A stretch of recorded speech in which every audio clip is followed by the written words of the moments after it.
नाना नानी का बढ़ाया मान, ऐसे मिला सम्मान। कहते हैं मेहनत से कोई भी वो मुकाम पा सकता है जिसके उसने सपने देखे हों।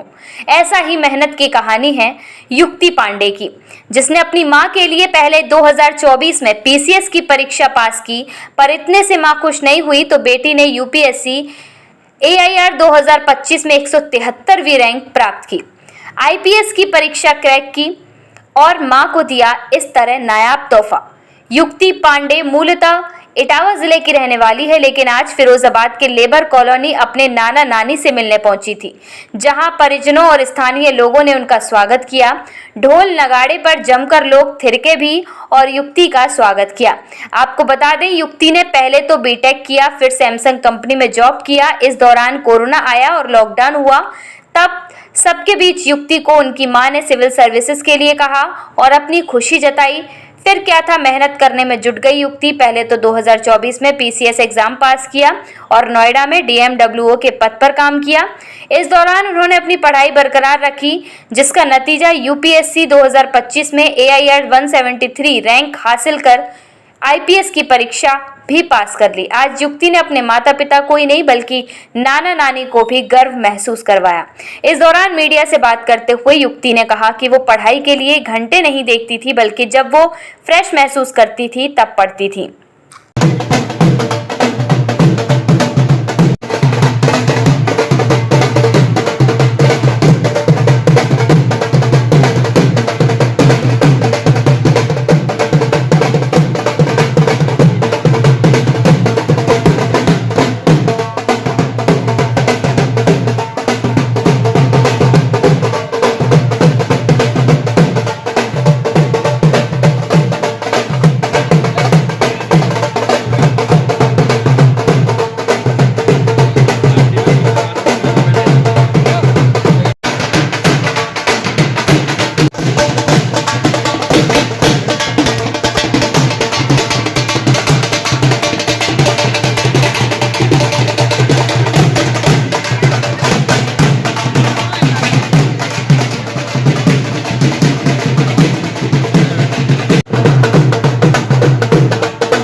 कि क्या क्या पढ़ाई की है और कहाँ से पढ़ाई की है, ये सब बताइए मेरे। मैंने अपनी स्कूलिंग इटावा से की है। उसके बाद मैंने graduation BTech computer science and engineering में एचबीडीआई कानपुर से की है।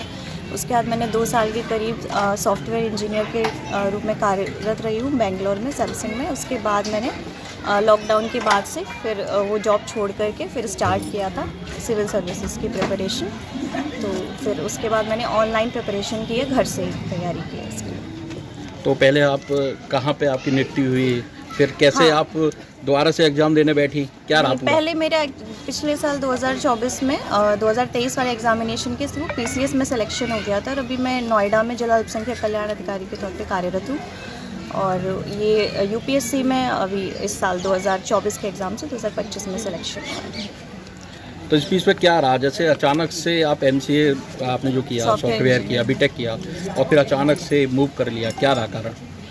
एक्चुअली पहले सिविल सर्विसेज की प्रिपरेशन करना शुरुआत में भी एम था, लेकिन फिर बीटेक किया तो सॉफ्टवेयर वाली लाइन में चली गई। लेकिन बाद में फिर लगा कि नहीं, मतलब इसकी तैयारी करनी है। मम्मी का भी मोटिवेशन रहा कि इस फील्ड में आओ, जॉब सिक्योरिटी भी है और अलग प्रेस्टीज होता है सिविल सर्विसेज का।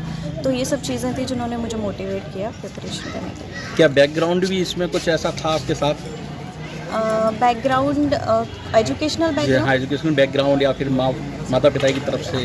मम्मी का सपोर्ट रहा है। मम्मी का हमेशा से था कि सिविल सर्विसेज की तैयारी करो। सॉफ्टवेयर इंजीनियर बनने के बाद मैं तो थोड़ा सेटिस्फाई हो गई थी कि जॉब लग गई, अभी आगे क्या। लेकिन मम्मी ने बहुत इनकरेज किया और जॉब छोड़ के तैयारी करना अपने आप में बहुत रिस्की था, लेकिन फिर भी उन्होंने हमेशा सपोर्ट किया। तो वो था। और एजुकेशनल बैकग्राउंड का सपोर्ट थोड़ा बहुत मिलता है इस एग्ज़ाम में, लेकिन मेरा काफ़ी डिफरेंट था। इंजीनियरिंग बैकग्राउंड से यहाँ पर सारी ह्यूमैनिटीज़ के सब्जेक्ट होते हैं, तो काफ़ी मेहनत इसमें करनी पड़ी। पहले आपकी जॉब अलग थी, जी। अब आप IPS में जा रहे हैं, जी जी। कितना अंतर है, अंदाज़ा है? अंतर बहुत है, रोल बड़ा है तो रिस्पॉन्सिबिलिटीज़ भी ज़्यादा होंगी, तो उसी के हिसाब से काम करना आगे पड़ेगा।